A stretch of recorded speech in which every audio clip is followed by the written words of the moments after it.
So the last episode that I was speaking about mother wounds and using your words. And I identified a lot of the words and a lot of different things that came through and a lot of the different situations that I had gone through with my mother that had led me to just feeling completely abandoned and completely rejected by her.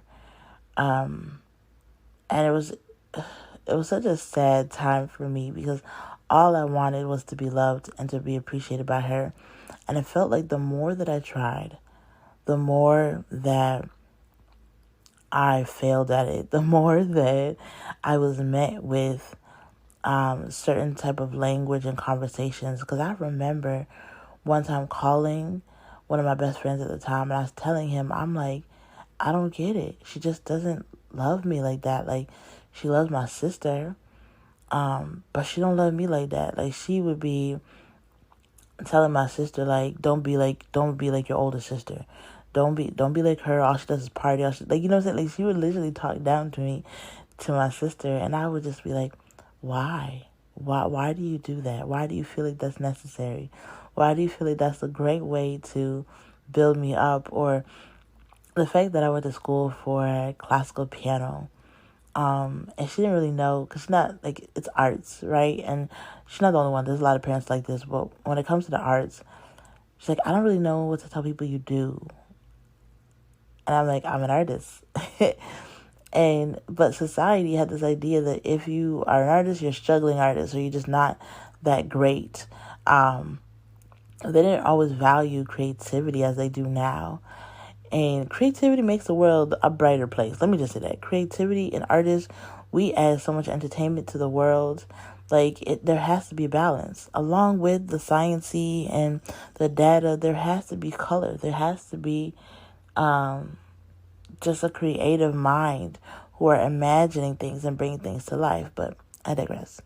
So there was just periods that I had to go through different things like that. And I always felt like I wasn't a good enough mother because of the fact that, I wasn't, I was just doing everything wrong, it seemed. You know what I'm saying? Like, I wasn't showing up properly. I wasn't doing this right. I wasn't doing that right. And on top of it all, I was a young mom. Like, I was 16. I made them a grandma early. And I just really, really brought a lot of shame at the time. So, moving forward, it took a lot out of me because I couldn't understand. Like, I was hurt for a while. Couldn't understand why the relationship wouldn't get better, or why I tried, but, like, she always had, like, these sniper comments, or, like, my mom's the type who speaks before she thinks, and so she'll just think whatever's on her mind.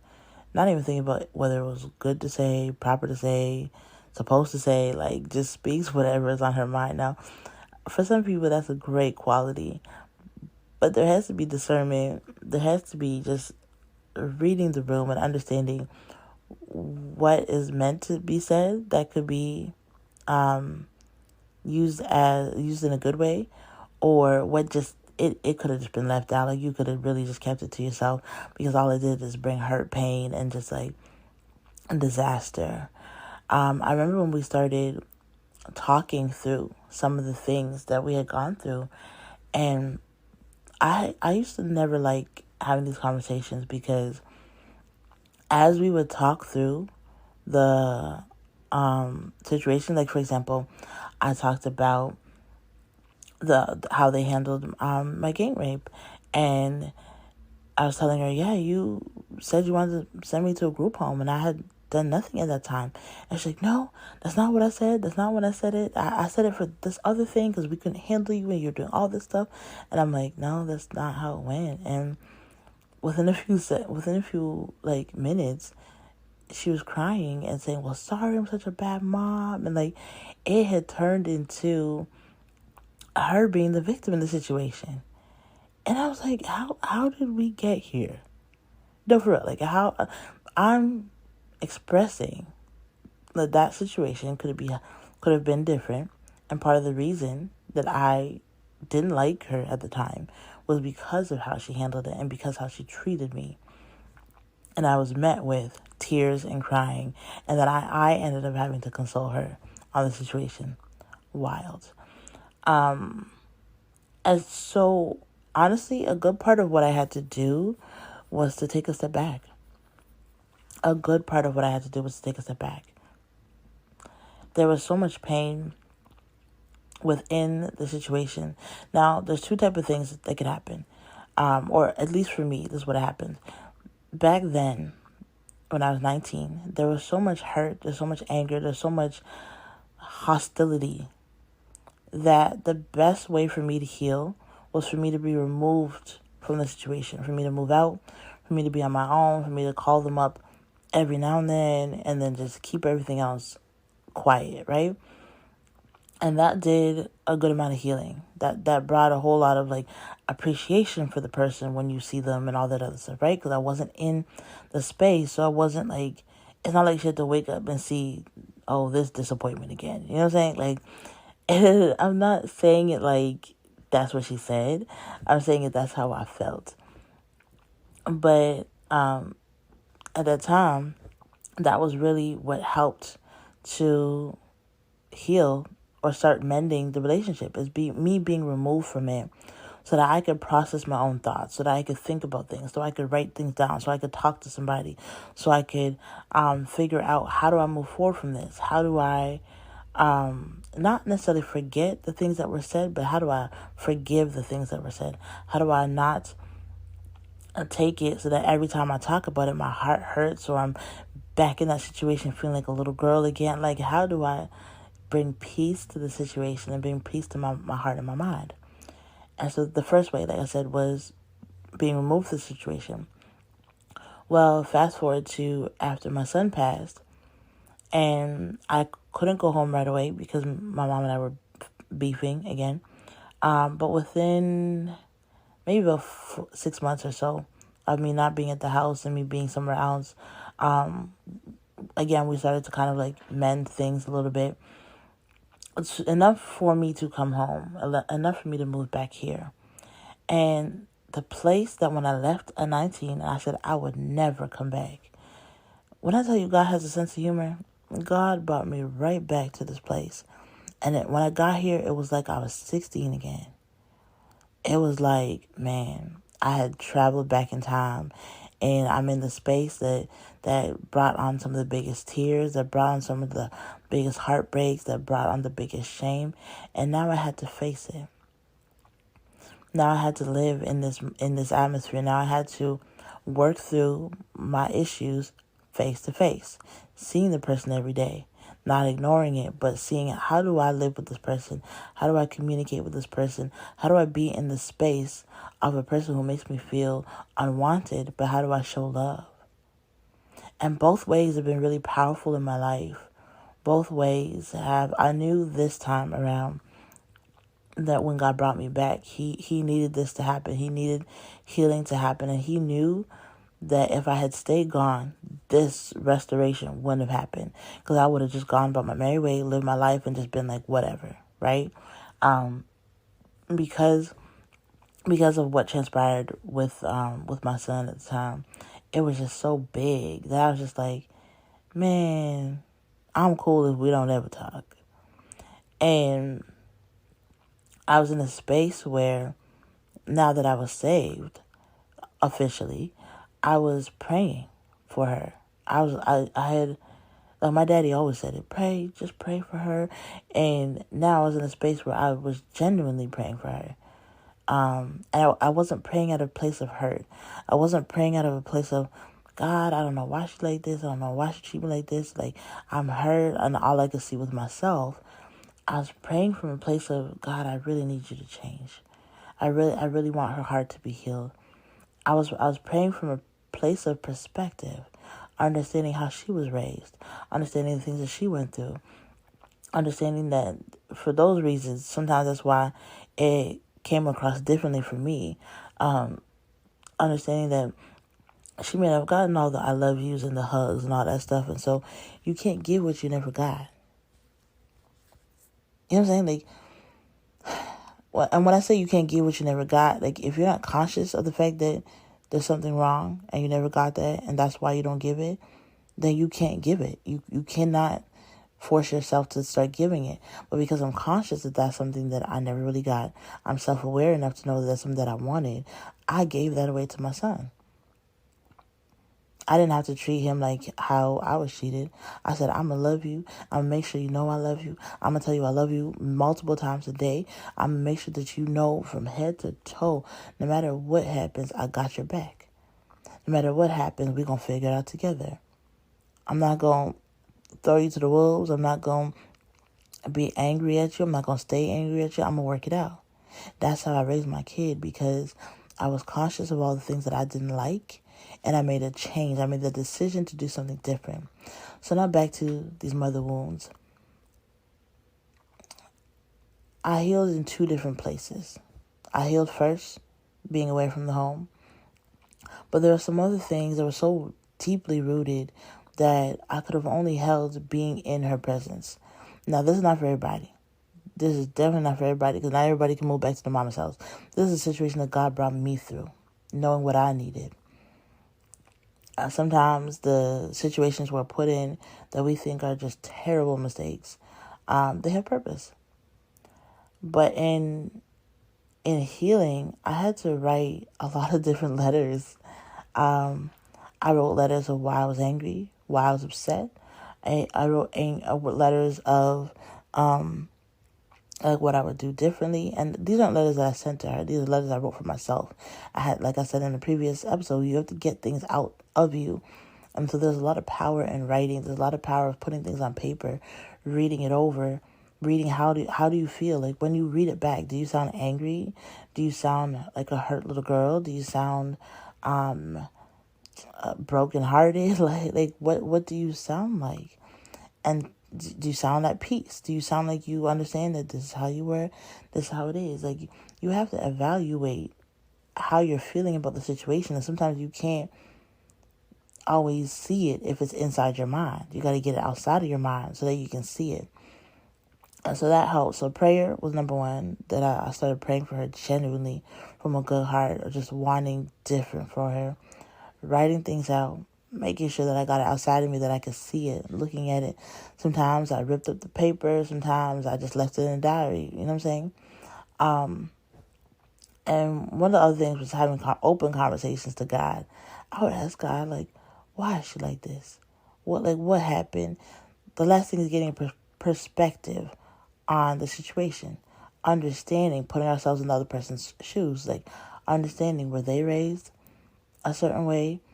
Is there something that contributed to it? The same way I want people to look at the root of me and not look at my actions of what caused me to do what I do. I applied the same type of grace, the same type of strategy to my mama, and I looked at the perspectives. What does she have to go through? Why is it that she doesn't like doing this? Why isn't she don't like doing that? What is the root cause of this? And when I started looking at the root, I started painting a picture of a woman I did not know. I started painting a picture of a woman who didn't have a lot of stability when she was growing up, and so she craves stability now. That's one of the things she needs.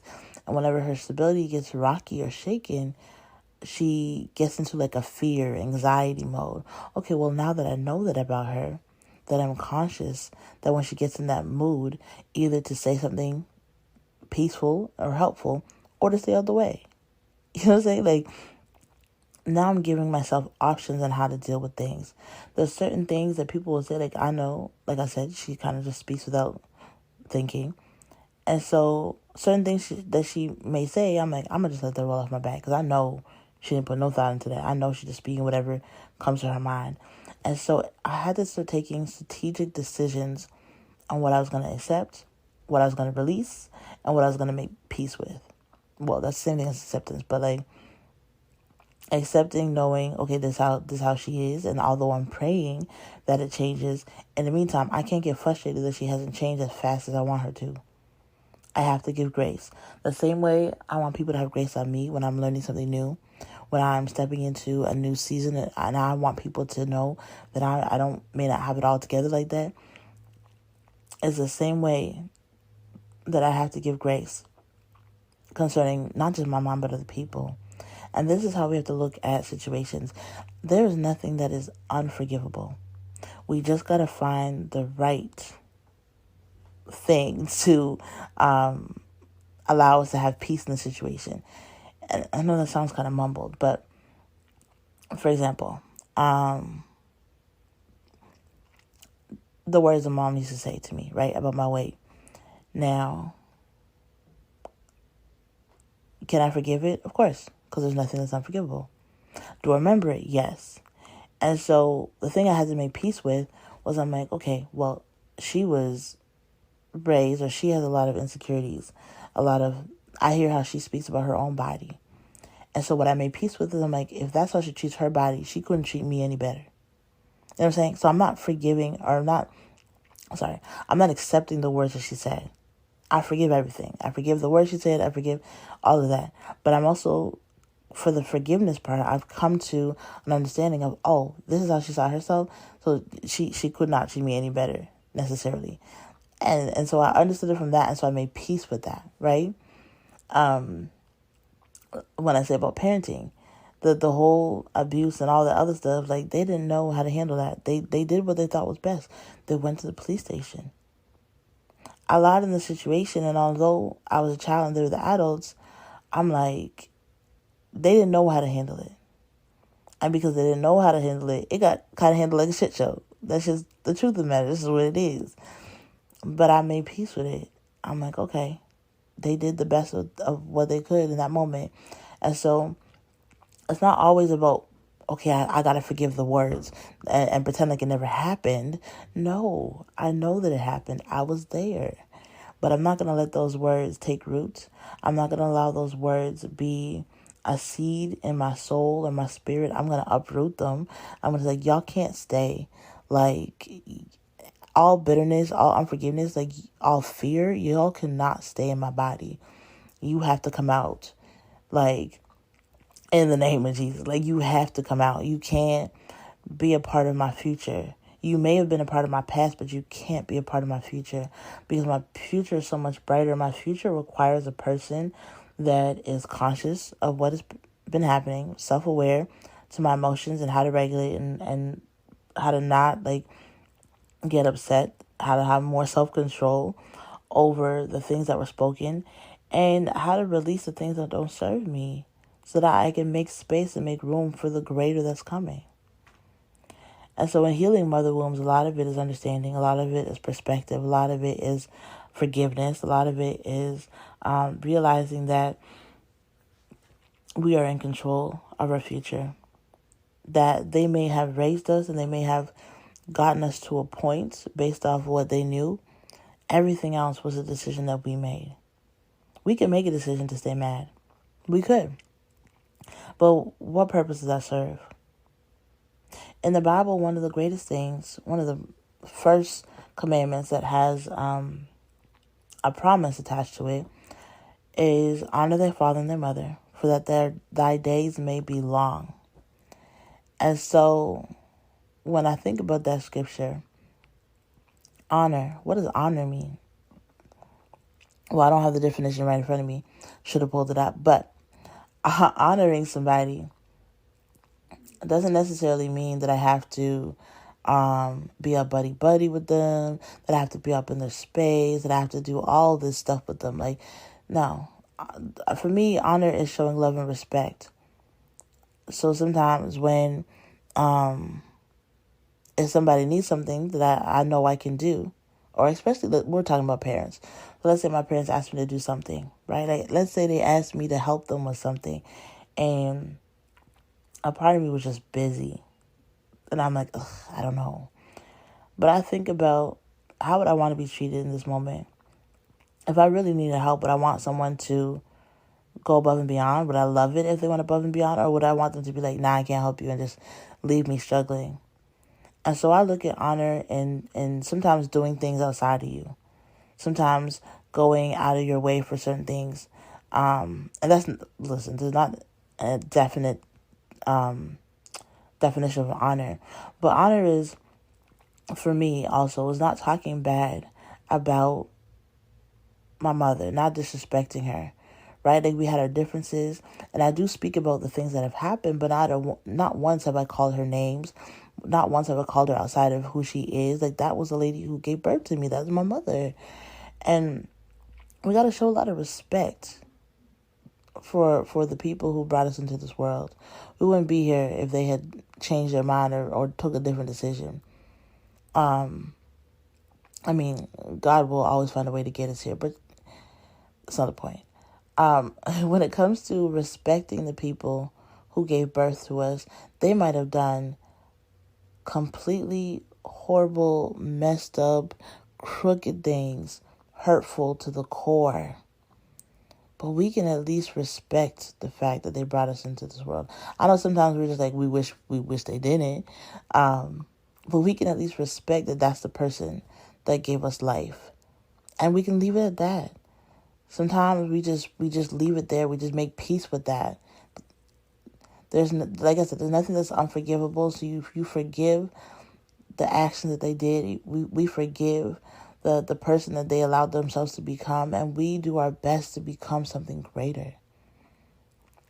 We do everything in our power to not allow those wounds and those words to weigh us down and to have us drowning in a sea of pain. Like, we release it so that we can become the best versions of ourselves. And also, what I did is I looked at all the lessons that I learned.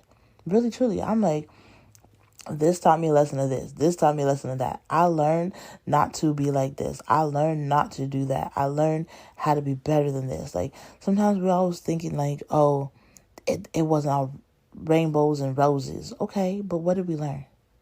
What could we have learned? What should we have learned?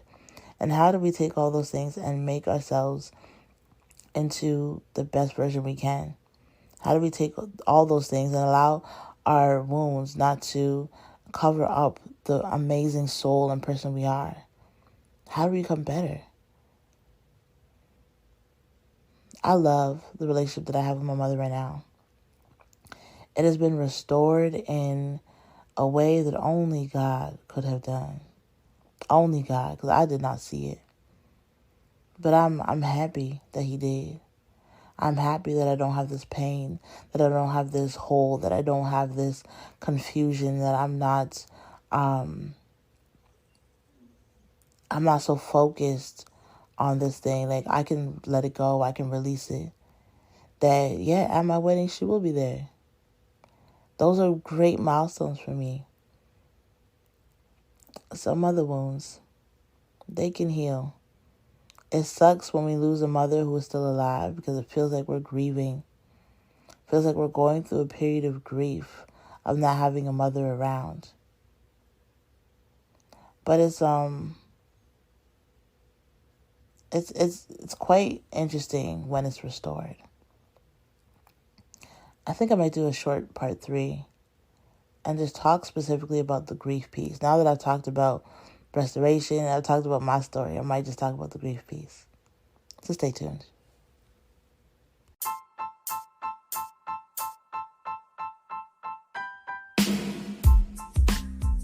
Hey, thank you so much for listening to the Lips and Language podcast. My name is Cola. I am so excited that you are here. If anything I said today resonated, then get in touch with me. I have an amazing mentorship program. It is for those who feel misunderstood, overwhelmed, going through grief. It is truly an amazing time. If you want more info, hit my website, lipsandlanguage.com. And if you want to get in touch with me, you can hit it up on the website or DM me. I have a free gift for you, and I would love to be in contact with you. Whatever you decide, just know that healing, it looks good on you. And I'm so excited that we get to do this journey together. Have a blessed day. And if nobody told you, I will. I love you. Enjoy your day, and we'll talk soon. Peace.